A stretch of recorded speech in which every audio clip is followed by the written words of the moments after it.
SS organic farming poison free land में आपका स्वागत है। मैं एसएस राठौड़, डायरेक्टर एसएसपीसीआई। आज आपको जैव रसायन के बारे में बताता हूँ। जैव रसायन फार्मर के लिए उपयोगी हैं और यूजर्स के लिए, जो फ्रूट्स यूज करते हैं, जो क्रॉप्स यूज करते हैं, वेजिटेबल यूज करते हैं, उनके लिए क्या मायने रखता है, आज की इस वीडियो में आपको बताता हूँ।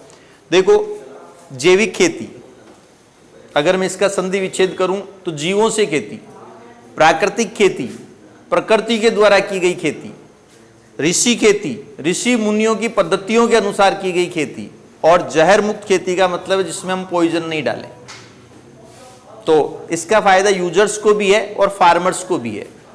पहले मैं यूजर्स के लिए बताता हूं, पर इससे पहले मैं आपको बताऊंगा कि ये कैसे बनाया जाता है, इसका उपयोग कैसे करते हैं, कितने दिन तक ये स्वस्थ रहता है, कितने दिन तक रखा जा सकता है, और फिर यूजर्स के लिए, प्रोडक्ट यूजर के लिए कितना उपयोगी है, और फार्मर्स के लिए इसके क्या मायने रखते हैं। तो देखो, अगर हम जैव रसायन, जैसे मैंने कहा था जैविक खेती, जैविक मतलब जीवों से खेती, इसका मतलब हुआ खेती हम नहीं करते, प्रकृति के द्वारा जो बैक्टीरियाज होते हैं, जो जीव होते हैं, वो खेती करते हैं। तो वो खेती के करने के लिए उनके बढ़ोतरी होनी जरूरी है। जैसे कई जीव होते हैं, माइकोराजा है, सुडोमोनास है, राइजोबियम है, ये बैक्टीरियाज होते हैं। इनको हमें जमीन में ज्यादा मात्रा में, ये ज्यादा पनपे, तो इसके लिए हमें इनको खुराक देनी होती है जो इनको बढ़ावा दे, या एक तरह से हम ये कहें कि भूमि में कॉलोनी डेवलप करे अपनी। 1 ग्राम मिट्टी में, आप गूगल पे सर्च करना, 10 अरब बैक्टीरिया होते हैं। 1 ग्राम मिट्टी में 10 अरब बैक्टीरिया होते हैं, जिनको हमने जहर देकर, जहर मतलब केमिकल, जहर देकर मार डाला है। इनकी संख्या में कमी कर दी, इनको प्रॉपर पोषण नहीं मिल रहा है। जब इनको पोषण नहीं मिल रहा है तो ये कम होते जा रहे हैं, तो हमें फसल लेने के लिए ऊपर से सारी चीजें डालनी पड़ रही है, और ऊपर से सारी चीजें डाल रहे हैं, तभी हम जब फ्रूट्स खाते हैं तो हमारी बॉडी को उतने न्यूट्रिएंट्स नहीं मिलते हैं, जिससे हमें vitamin D, vitamin B12, vitamin C, ये सारी चीजें हमें भी ऊपर से लेनी पड़ रही है। जबकि वास्तविकता ये है कि अगर हमें सही फ्रूट्स और सही वेजिटेबल खाने को, सही गेहूं, जो चावल मिल जाए, या तेल हमें जो भी काम में लेते हैं, मसाले काम में लेते हैं, ये सारी चीजें अगर हमें सही मिल जाए, सही मात्रा में मिल जाए, तो हमें ऊपर से कुछ लेने की आवश्यकता नहीं होती है। तो जीवों से खेती करने के लिए जीवों को हमें जैव रसायन देना पड़ता है, ताकि वो बैक्टीरियाज बढ़े, वापस हमारी जमीन के अंदर अच्छे बैक्टीरियाज अच्छी मात्रा में हो जाएं, और वो खेती करें। हमारा काम सिर्फ ये रहे कि हम फसल को बोने जाएं, जानवरों से रखवाली करें, जंगली जानवरों से, और काटने जाएं। कोई हल चलाने की जरूरत नहीं, कोई खरपतवार नाशी डालने की जरूरत नहीं, कोई खरपतवार को बाहर निकलवाने की जरूरत नहीं। अगर हम भूमि को स्वस्थ कर दें, भूमि को जहर मुक्त कर दें, भूमि में बैक्टीरियाज अपनी कॉलोनी जमा लें, तो ये काम अपने आप ही हो जाएंगे, हमें कुछ करने की जरूरत नहीं होती है। तभी इसको हम कहते हैं प्राकृतिक खेती, मतलब प्रकृति खुद खेती करती है, हमें कुछ करने की जरूरत नहीं है। जंगलों में पेड़ पौधे अपने आप रहते हैं, जंगलों में फ्रूट्स अपने आप होते हैं, कौन उसमें रसायन डालने जाता है। अब कई क्वेश्चन आता है, फिर आप क्यों डाल रहे हो? तो हमें ये जैव रसायन बना के इसलिए देना पड़ रहा है कि जो इतने दिन तक हमने जहर डालकर जमीन को खराब कर दिया था, उसको एक बार वापस नेचुरल स्थिति में तो लाएं, उस पॉइजन को तो हम फ्री करें। तो देखो, जैव रसायन बनता कैसे है। जैव रसायन बनाने के लिए आप सबसे पहले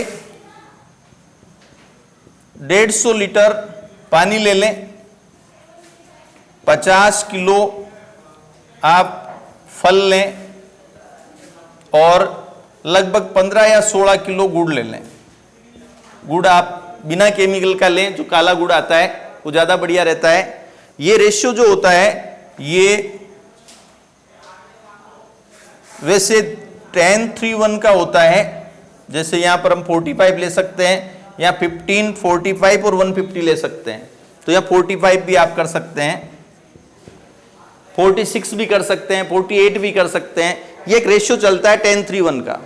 मतलब 1 किलो अगर गुड़ है तो इसका 3 गुना आप फ्रूट्स लें, और इसका 10 गुना आप पानी लें।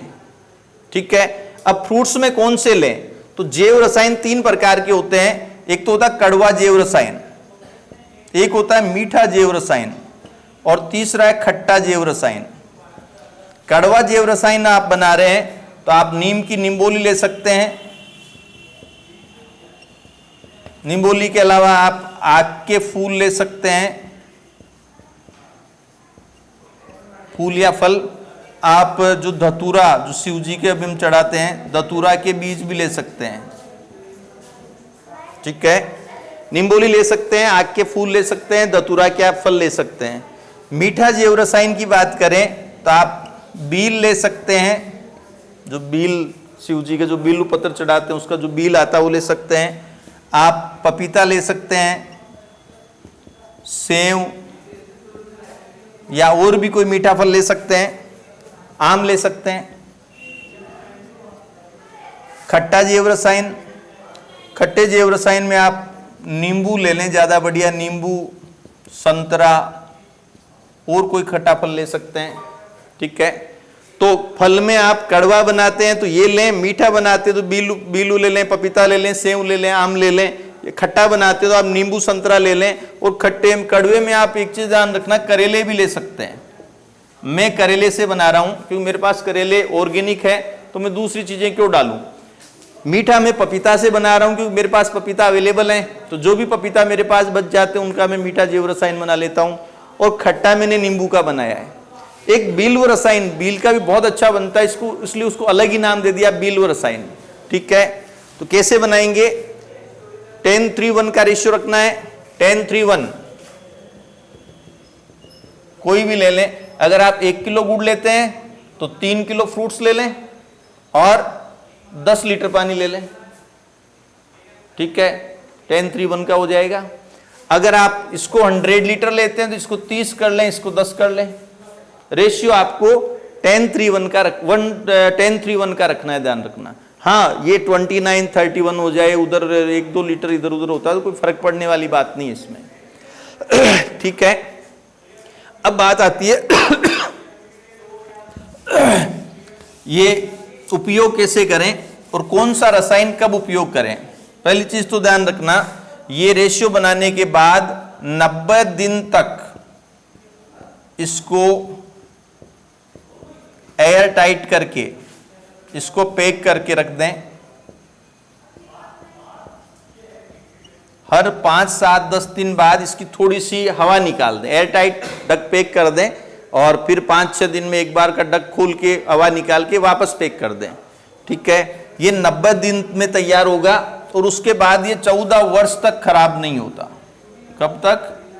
14 वर्ष तक, मतलब एक बार अगर आपने बना लिया तो 14 ईयर तक ये चल जाता है, खराब नहीं होता है। नंबर 2, इसके बहुत सारे उपयोग। अगर इसको आप सीधा क्लॉथ्स वॉश करने में भी इसको काम में ले सकते हैं, आप फेस वॉश करने में इसको काम में ले सकते हैं, आप बालों में इसको डाल सकते हैं। 100% ऑर्गेनिक है, और अगर आप महीने भर इसको यूज करके देख लें तो आप यूं मानेंगे कि ये इन सब में आपकी चमक बढ़ जाएगी, बालों में चमक बढ़ जाएगी, फेस पे चमक बढ़ जाएगी, क्लॉथ्स जो है वो बहुत अच्छे हो जाएंगे। इसका एक बार मैं यूज करके बताऊंगा, तो हर तरह से ये उपयोगी। वो तो बाहर की बातें हो गई। ठीक है, फसलों के लिए देखें आप तो जब 2 पत्ती आ जाए, फसल में जब 2 पत्ती आ जाए, मतलब कीट लगना शुरू नहीं हो, उससे पहले कीटनाशक के रूप में प्रति अमावस्या या अमावस्या के 1 दिन पहले, 2 दिन पहले आप कड़वा जैव रसायन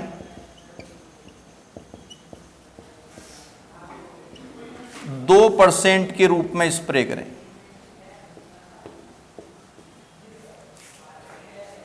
ये कड़वा जो है आपको पता है किससे बना है, नीम की निम्बोली से बना है, आक धतूरे से बना है। तो इसका मतलब हुआ इसमें कीट को मारने की क्षमता रहती है। प्लांट्स पे लगेगा तो खारा रहेगा, कीट वहां प्लांट पत्तों को नुकसान नहीं कर पाएगा। तो कीटनाशक के रूप में आप काम में ले सकते हैं। प्रति अमावस्या के 1-2 दिन पहले या अमावस्या को 2% के रूप में आप इसका स्प्रे करें। 2% मतलब 100 लीटर पानी में 2 लीटर ये डाल लें। ठीक है, ये खट्टा जैव रसायन ये फूल लाने के लिए होता है, फ्लोरिंग के लिए। समय से पहले आपको फ्लोरिंग चाहिए या फ्लोरिंग ज्यादा मात्रा में लानी है आपको, तो आप खट्टा जैव रसायन यूज में लें। ये भी 2% मात्रा होती है, 100 लीटर पानी में 2 लीटर। इसके बाद मीठा जैव रसायन। मीठा जैव रसायन ये स्वाद बढ़ाने के लिए होता है, स्वाद बढ़ाने के लिए, ठीक है। तो स्वाद बढ़ाने के लिए आप मीठा जैव रसायन काम में लेंगे, और ये भी आपके 2%। एक देखना 2 मिलीलीटर 1 लीटर में तो कितना परसेंट हुआ, 2 मिलीलीटर 1 लीटर में तो 2% हुआ होगा। 2/1000 इंटू 100 करना,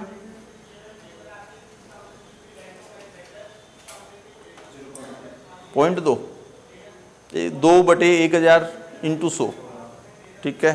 तो ये 0.2% रखना आप, मतलब 100 लीटर पानी में, ये 1 लीटर पानी में 2 ml है, तो 100 लीटर पानी में कितना हो जाएगा, 200 ml। 200 ml, ये मैंने 2 लीटर बोल दिया था, गलत है।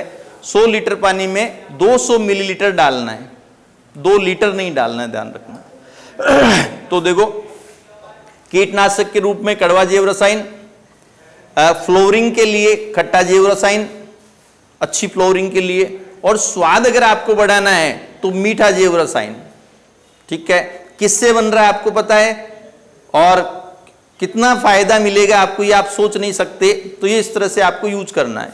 एक चीज और, अगर मिट्टी को आपको मुलायम बनाना है, मिट्टी को मुलायम बनाना है और उसमें से जो मिट्टी कड़क होती है उसको खत्म करना है, कॉलोनी बैक्टीरिया की कॉलोनी डेवलप करनी है, तो प्रत्येक पानी में 10 लीटर जैव रसायन चला दें। कितना, 10 लीटर। अब कितनी जमीन के लिए, ये 1 एकड़ के लिए, 1 एकड़ के लिए पानी जब दे रहे हैं, प्रत्येक सिंचाई के अंदर 10 लीटर चला दें और 1 एकड़ के अंदर, तो इससे जमीन आपकी बहुत सॉफ्ट हो जाएगी और उसमें बैक्टीरियाज की कॉलोनी बहुत तेजी से डेवलप होगी। सॉफ्ट जमीन होगी तो फसल उगने में इजी रहेगा और खरपतवार लगभग नहीं उगेगी, ठीक है। इसके अलावा अगर आपको जीवाणु गोल बनाना है, जीवाणु गोल बनाना है, उसका अलग मेथड है। तो जल में 1% जैव रसायन कोई सा भी, ये आप मिलाएं, ठीक है। ये हो गया आपके कि किस तरह से उपयोग लें। तब आप पानी में चलाते हैं तो ध्यान रखना ड्रिप में किससे चलाएंगे, वेंचुरी के माध्यम से चलाएंगे। और अगर आप उस पर स्प्रे कर रहे हैं तो आप जो भी पानी, वो स्प्रे मशीन होती है उसमें जला के फसलों पे स्प्रे कर दें। मतलब पानी में भी दे सकते हैं, जमीन में भी, और स्प्रे में भी कर सकते हैं। अब बात आती है फायदा क्या है, क्यों डालें ये, फार्मर क्यों डालें और यूजर इसका प्रोडक्ट क्यों खरीदें। तो इसमें देखो, यूजर के लिए फायदा, एक तो फल की गुणवत्ता बढ़ेगी,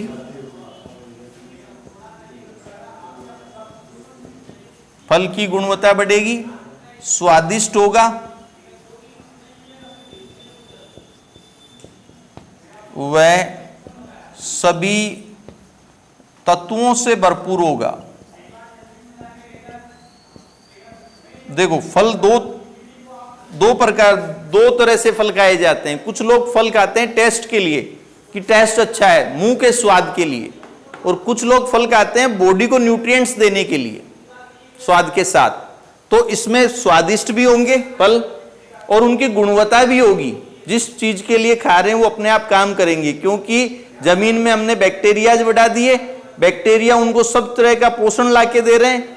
आपको पता है जमीन में सारी चीजें होती है और हमने इस माध्यम से जमीन को और कुछ दिया है, तो हमारी बीमारियां भी दूर होगी और स्वाद भी रहेगा। तो दोनों काम यूजर्स के लिए हो रहा है और जहर से आप बचे रहेंगे। आप कभी मार्केट का पपीता जब लेते हैं तो आप देखा करें उसके ऊपर एक अलग सी प्लेयर टाइप बनी हुई होती है, तो हम उसको पूरा छील के धो के फिर खाते हैं। और हमारे जो पपीता होते हैं कुछ लोग छिलके सहित खा जाते हैं, क्योंकि उसमें उनको भी पता है और हमें भी पता है कि हमने कोई पेस्टिसाइड यूज नहीं किया, हमने कोई केमिकल नहीं डाला। तो वो अपने आप डॉक्टर से पूछ लेते हैं, या फिर मैं आपको एक रिसर्च वो लैब रिपोर्ट भी दे दूंगा जिसमें आपको पता चलेगा कि हमारे पपीता में कितने अच्छे तत्व हैं, कितने न्यूट्रिएंट्स हैं, तो वो फायदा होता है। अब देखो फार्मर क्यों डालें। कई बार एक मीटिंग में मुझसे पूछा गया कि फार्मर ही ऑर्गेनिक क्यों करे। तो फार्मर ऑर्गेनिक इसलिए करे कि उसको अपनी इनकम बढ़ानी है। इसमें वो समाज सेवा भले ही ध्यान में नहीं रखे, लेकिन फार्मर की आय कैसे बढ़ेगी। एक तो उत्पादन बढ़ेगा, दूसरी चीज ये जो मैंने तरीका बताया है ये महंगा नहीं है, बाजार से आपको कुछ नहीं खरीदना।